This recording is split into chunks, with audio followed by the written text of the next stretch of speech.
Margot Honecker. For more than 28 years she was the First Lady of East Germany. But not only that, she also was Minister of People's Education, and in that capacity she left an indelible mark on the lives of millions of young East Germans. This video is all about the life of Margot Honecker.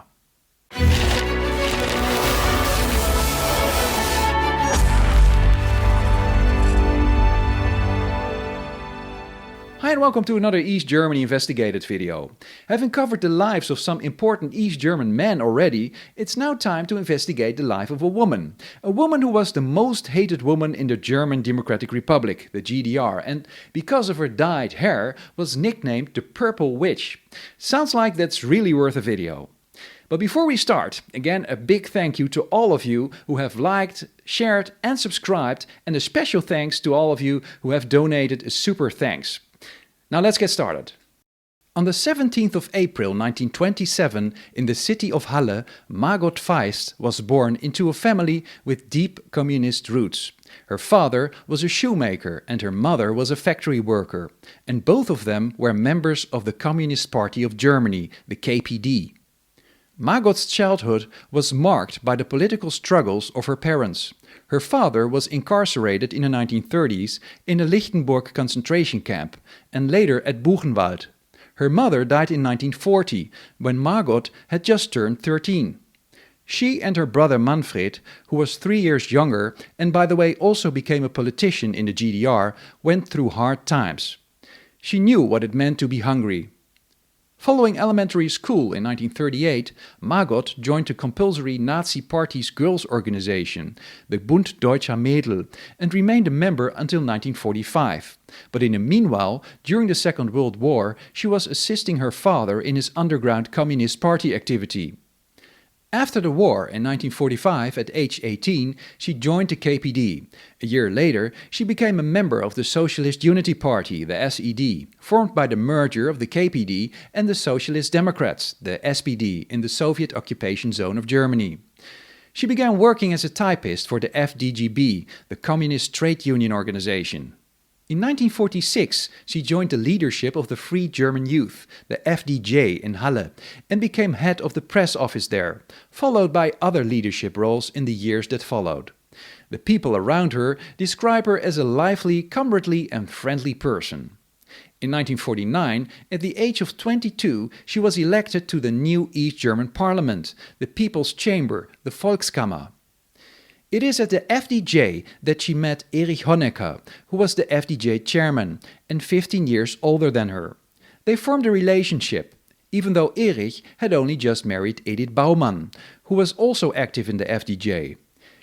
Despite Edith's efforts to win Erich back, even by sending letters to Walter Ulbricht begging him to intervene, they divorced in 1953. Erich Honecker and Margot had already produced a daughter, Sonja, who was born in 1952. When they actually married is not known. One of the best biographies on Margot Honecker states that it must have been in mid-1955, unlike most other sources which give the date as November 1953. The party sent Margot to the Higher Party School in Moscow. She set off at the end of 1953, which meant leaving her 9-month-old child behind. In July 1954, she returned to East Germany and about 6 months later, her political career continued when she started working for the Ministry of People's Education, the Ministerium für Volksbildung. There she worked her way up to become deputy minister in 1958, and 5 years later, in 1963, at the age of 36, she took up the post of Minister of Education, which she would hold until 1989, thereby becoming one of the longest-serving ministers in the GDR. As minister, she helped to draw up and implement the law on the unified socialist education system, das Gesetz über das einheitliche sozialistische Bildungssystem, which came into force in February 1965. This system standardizes education across all schools, colleges and universities, ensuring a curriculum rooted in Marxist-Leninist ideology and the values of the SED. For her service, she received the country's highest award, the Order of Karl Marx, in 1977. In 1978, Margot Honecker introduced compulsory military lessons, Wehrunterricht, for high school students in grades 9 and 10, which included training with firearms. This move was implemented despite objections from the churches and many parents. Other Warsaw Pact states like Poland, Czechoslovakia, Bulgaria, Hungary and the Soviet Union had already introduced military instruction at schools some years earlier. Margot Honecker was a rigid and unbending hardliner and famously stated that youngsters must defend socialism, if necessary, with a gun in their hand. In the 26 years that she was Minister of Education, Margot Honecker shaped the lives of generations of young citizens in the GDR with an iron hand, enforcing ideological conformity. And this meant as well that she ensured that all those in whom she even suspected differing views were severely limited in their educational and career opportunities. Here are two remarkable examples to illustrate the ruthlessness of her politics. As minister, Margot Honecker was responsible for the forced adoption of the children of political dissidents, of prisoners, of those who had attempted to flee the GDR, or of people that simply didn't conform to the system. Even babies were separated from their parents. I made a separate video about forced adoption. Feel free to check it out here. I'll also put the link in the video description. Another dark chapter of East German history are the so-called Jugendwerkhöfe, prison-like institutions for so-called difficult young people between the ages of 14 and 20. It was the task of the Jugendwerkhöfe to re-educate youngsters who were considered politically difficult or who were dropouts from the education system in order to turn them into conformist members of socialist society. The conditions in these institutions were frequently inhuman and many of those held there faced violence and abuse. All this makes very clear that Margot Honecker was not merely the wife of the country's leader, but was an active and influential leader in her own right, shaping policy. She was very aware of her own importance and hated to be referred to as merely the First Lady. She was hard, even relentless in her political judgments. In 1960, Margot and Erich Honecker moved to the Waldsiedlung Wandlitz, the isolated and guarded housing estate for all East German Politburo members, where they would live in house number 11 till the end of 1989. Margot Honecker was the only one who, against security regulations, had a private car, a Wartburg, parked in front of her door. If she wanted to go somewhere, she didn't need to call a driver, and she would go anywhere in the GDR without a bodyguard. During her trips, she often wore a wig and sunglasses as a disguise. No one knew where she went. The marriage of Erich and Margot Honecker wasn't a very close and loving one. By the 1970s, her relationship with Erich was in ruins, and there are many rumors of that she had various affairs. However, no hard evidence has ever come to light about those she associated with or might have had a relationship with. Erich Honecker's former bodyguard stated that he wasn't able to confirm whether Margot was seeing other men. State security reports, however, declare that she did, but very cunningly, by only choosing men of whom she was sure that it would never come out, and by meeting in hotels or abroad. By the end of the 1980s, when the GDR was heading towards its collapse, Margot Honecker kept on defending and fighting for the system. Although she knew perfectly well what was going on in the country, for her there was only one goal: continue to build a socialist state. Anything that didn't fit into that picture was automatically ruled out. She later said that people who had died trying to cross over the Berlin Wall were stupid. There was no need for them to do it. We didn't force them, and they knew the risks, she said. The Schießbefehl, the order to shoot at the border, she called a lie coming from the West. There was no order to shoot, only regulations on the proper use of weapons.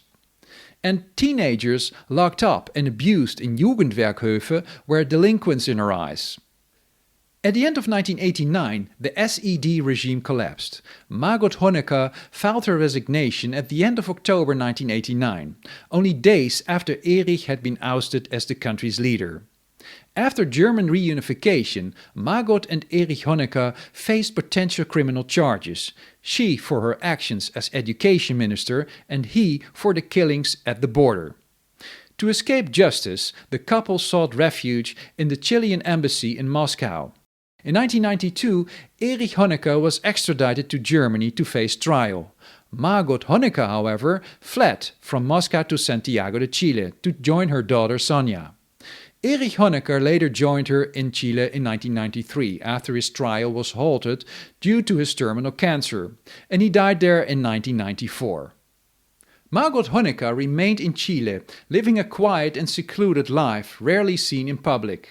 In exile, she complained that her reduced pension of around 1,500 euros a month was too low. Just for information, the cost of living in Chile is roughly half of what it is in Germany. She remained unrepentant and continued to defend the GDR. She consistently described the fall of the GDR as a counter-revolution orchestrated by enemies. The demonstrators of 1989, she claimed, were not peaceful revolutionaries for freedom, but rather people remotely controlled by the West, blinded by foolish promises of consumerism. Ungrateful subjects, in other words.